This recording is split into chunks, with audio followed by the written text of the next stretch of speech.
সাব্বাস হাবলু সাব্বাস, excellent excellent. আবারও বলছি, এই তুই একাই এই ক্লাসটার মান সম্মানটাকে একটু বাঁচিয়ে রেখেছিস।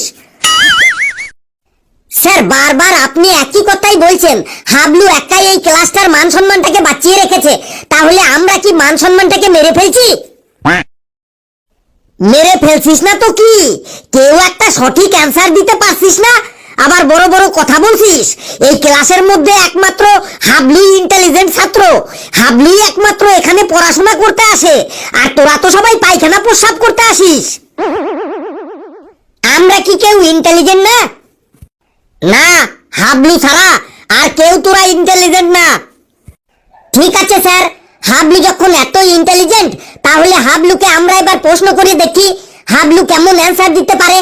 যদি ও আমাদের প্রশ্নের সব ঠিকঠাক অ্যান্সার দিতে পারে, তাহলেই বুঝবো হাবলু আমাদের থেকে ইন্টেলিজেন্ট।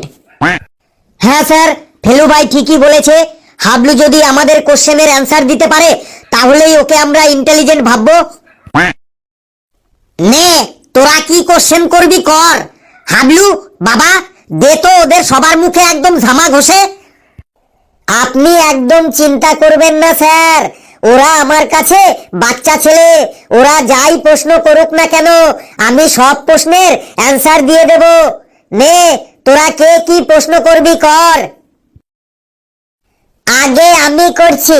হাবলু বলতো, আকবর মারা যাওয়ার আগে কে সম্রাট ছিল বটে? আকবর মারা যাবার আগে আকবরই সম্রাট ছিল। সত্যিই তো, ছেলেটা তো খুব ইন্টেলিজেন্ট বটে। লেবু তুই চুপ কর, আমি হাবলুকে কোশ্চেন করছি। হাবলু বলতো, 225-এর সাথে 5 যোগ করে 10 বিয়োগ করে 15 গুণ করে 20 ভাগ করে কত পড়ে থাকবে? 165 পড়ে থাকবে। সাব্বাস হাবলু সাব্বাস।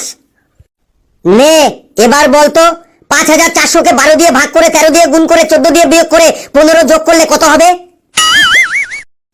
5842 হবে। কি ঠিক বললাম তো? হ্যাঁ ঠিক বলেছিস। সাব্বাস হাবলু সাব্বাস, হাবলুকে তোরা হারাতে পারবি না কোনো কিছুতেই। নে, এবার বল, তুই 293 টাকা নিয়ে মেলায় গেলি, 20 টাকার নাকরদোলা খেলি, 25 টাকার এগরোল খেলি, 30 টাকার ফুচকা খেলি, 15 টাকা দিয়ে জাদু খেলা দেখলি, তারপরে 57 টাকা মেলাতে কুড়িয়ে পেলি, তারপরে বাড়ি আসার সময় তোর ভাইয়ের জন্য 5 টাকার গজা কিনে নিলি, তারপরে রাস্তায় আস্তে আস্তে তোর প্যান্টের পকেটের ফুটো দিয়ে 11 টাকা রাস্তায় পড়ে গেল। তোর কাছে এবার কত টাকা থাকবে? কামন হাবলু কামন, চুপ করে থাকিস না, উত্তর দে। আমার কাছে আর 244 টাকা পড়ে থাকবে। কি ঠিক বললাম তো? যা, ঠিকই বলেছিস। Excellent excellent, just amazing. দেখলি তো হাবলু কেমন ইন্টেলিজেন্ট। নে হাবলু, এবার আমি তোকে কোশ্চেন করছি, দেখি তুই কত ইন্টেলিজেন্ট। নে, কি কোশ্চেন করবি তাড়াতাড়ি কর। বলতো, একটা ট্রেন যদি ঘন্টায় 200 কিলোমিটার বেগে ছোটে, তাহলে সেই ট্রেনটার ড্রাইভারের নাম কি? এ আবার কেমন প্রশ্ন?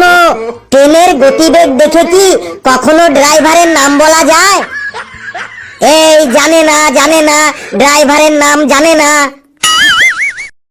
স্যার দেখলেন তো, আপনি বললেন হাবলু সব জানে, দেখুন ট্রেনের ড্রাইভারটার নাম বলতে পারছে না। তুই এইসব কি প্রশ্ন করছিস, যার কোনো মাথা মুন্ডু নেই? ভালো করে প্রশ্ন কর, দেখ হাবলু পারে কি না পারে। নে হাবলু, এবার বল, সুশীল বাবু দিনে 2 ঘন্টা ফেসবুক চালায়, 3 ঘন্টা ইউটিউব চালায়, 4 ঘন্টা ইনস্টাগ্রামে রিল দেখে, আর 5 ঘন্টা হোয়াটসঅ্যাপে চ্যাটিং করে। তাহলে এবার বল, সুশীল বাবুর মোবাইলটা কি কোম্পানির মোবাইল? দেখছেন স্যার, দেখছেন এরা কি উল্টো পাল্টা প্রশ্ন করছে। কি আবার উল্টো পাল্টা প্রশ্ন করলাম, তুই জানিস না সেটা বল। ফেলু, তোকে এক থাপ্পড় মেরে তোর 7 দিন হাগা বন্ধ করে দেবো আমি। কে কত ঘন্টা ফেসবুক চালালো, কে কত ঘন্টা ইউটিউব দেখলো, কে কার সাথে চ্যাটিং করলো, এইগুলো দেখে কি কখনো কারো মোবাইল কোম্পানির নাম জানা যায়? ভালো করে কোশ্চেন কর, না হলে তোরও সাইকেলের চাকা আজ আমি পাংচার করে ছাড়বো। নে হাবলু, এবার তোকে একটা ইংরেজি থেকে কোশ্চেন ধরি, বলতো what is the main fact of the ইন্টারপিডিয়ার ইন দ্য বিছানা চাদর সো দ্য ফুচকা ইজ ফাউ power of the agriculture formula 1 is the গেডিডক অফ দ্য খাস্টি করো। কি হবে বলতো? তুই কি বলতে চাইছিস ভালো করে বল, আমি তো কিছু বুঝতেই পারছি না। দেখলেন স্যার, দেখলেন আপনার ইন্টেলিজেন্ট ছাত্র কোশ্চেনই বুঝতে পারছে না, আপনি আবার ওকে ইন্টেলিজেন্ট বলেন। হেলু, তোর যা ইংরেজি, এই ইংরেজি আমরা তো দূরের কথা, লন্ডনের মানুষও মনে হয় 1000 বছরে তোর এই ইংরেজি উদ্ধার করতে পারবে না। তুই বাংলাতেই কোশ্চেন কর। নে হাবলু, স্যার যখন বলছে তোকে বাংলাতেই প্রশ্ন করছি, এটাই লাস্ট প্রশ্ন, তুই বাংলাতে বানান কর তো। হয় হস্যকারে হু আর উ হু। আরে তোকে আমি হু বানান করতে বলিনি, বানান করতে বলেছি হু ও। No, no. হু ও হু ও। আরে হু নয় রে, হু নয়, হু ও। কর, বানান কর, দেখি তুই কত ইন্টেলিজেন্ট। এসব তুই কি বলছিস ফেলু? স্যার বানান করতে বলেছি হু ও। এই তোরা সবাই দাঁড়িয়ে থাক, আমি ফেলুর সাইকেলের চাকা পাংচার করতে যাচ্ছি।